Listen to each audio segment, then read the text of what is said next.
Warning, this episode of Talk Time with Nitron has spoilers from the recent update from Cookie Run Kingdom.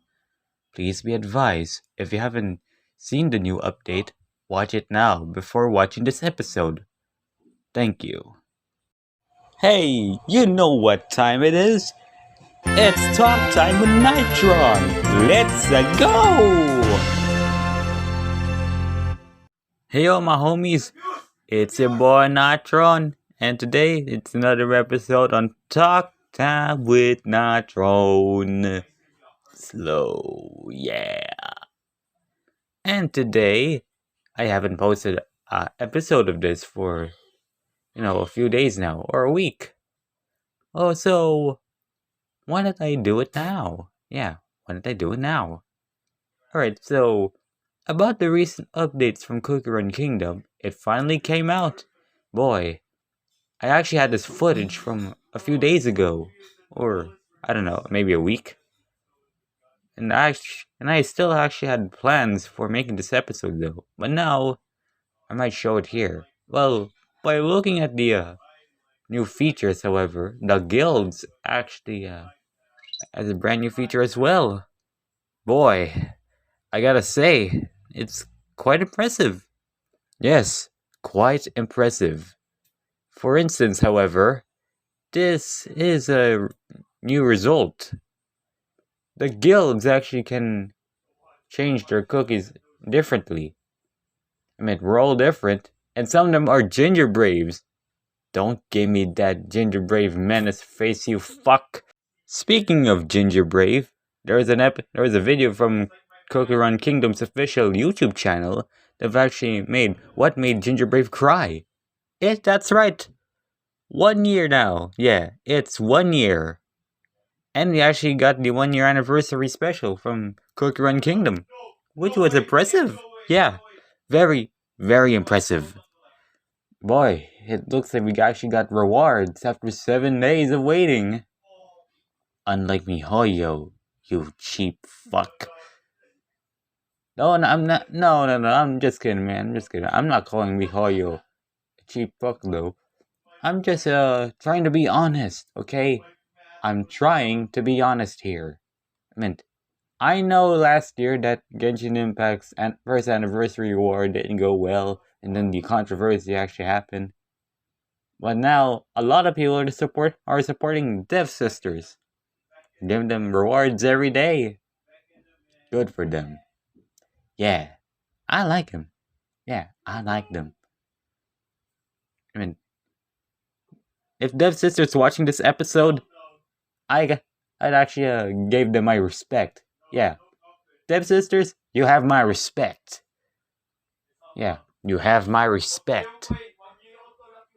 And then, for some reason, however, about the, let's say, back to the Cookie Run Kingdom update, there's a new story. That's like the sequel of the Beacon story from the guild. Like, I don't know, last year. I've actually realized that. It was months ago that was actually released. And now, a sequel came, along with new characters. And boy, Purple Yam, Madeline, Espresso, and Milk Cookie already got their screen time. Like, nice! They got their own screen time, boys! Finally, I can actually hear their voices. Well, except for Milk Cookie, however. He actually appeared in the previous event, though, where Twizzy Gummy and Mala Sauce Cookie actually took place. And now, this happened, yeah. I gotta say, I mean, T9 kind of sounds like, I don't know, Thanos? Is he Thanos? Or is he Rhinox? Meant. Anyways, before we actually compare the voices between these two, let me just review the cookies first. Okay, for Eclair Cookie, he looks like that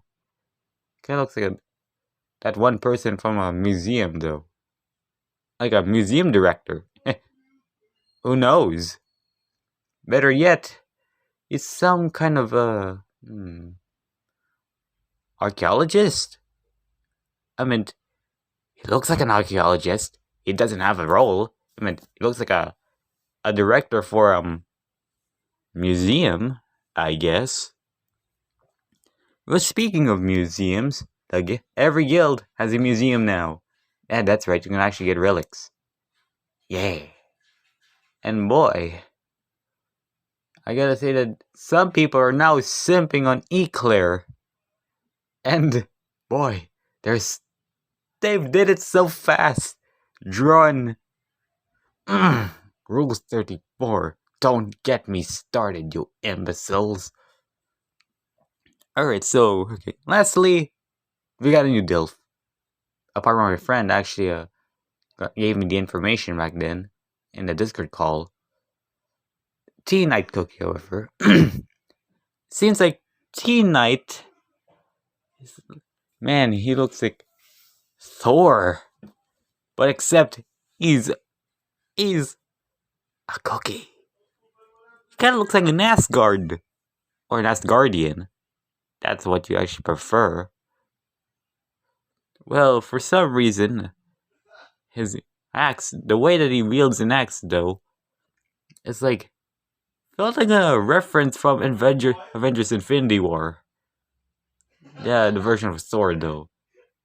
He got no hammer, but instead, he's got an axe. Boy, that axe actually went well.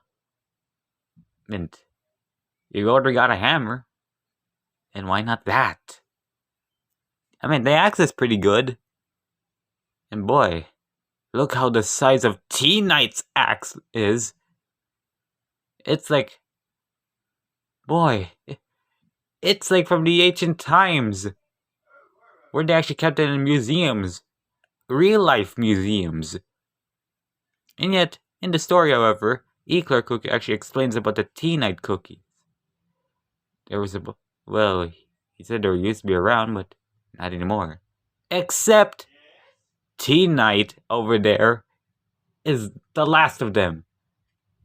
He's like the last of the Primes, Optimus Prime, or the Talisman. I mean, I can't tell. I can't tell, man. I mean, what you expect. Anywho, enough of the talk. It's time to compare between Teen Knight and Thanos. Also Rhinox. Play the fucking clip. Never forget your oaths, young one. I am inevitable. No. Dragons are the age-old foes of the cookie kind. This threat is not to be taken lightly, and you'd better remember these words. Ease back, Cheetor. Living large is for forms like me, Rhinox. After some comparison between these two, what are your opinions to it? Does he sound like Thanos, or does he sound like Rhinox? I know that Teen Knight has a different voice actor, but he sounds like Rhinox in that story. But in this gotcha animation, he actually spoke at that. He sounds like Thanos. Like, he is inevitable, man. Man, imagine if Teen Knight actually has the Infinity Gauntlet. Boy, I would not like to see that. I bet he would actually say that voice line that Thanos actually said. Like, instead of the Infinity War voice line, one of the Endgame voice line. Meant it would make sense, you know. It would. I say it would. For some instances, that for some reason that however, that apart from Eclair and Teen Knight though, he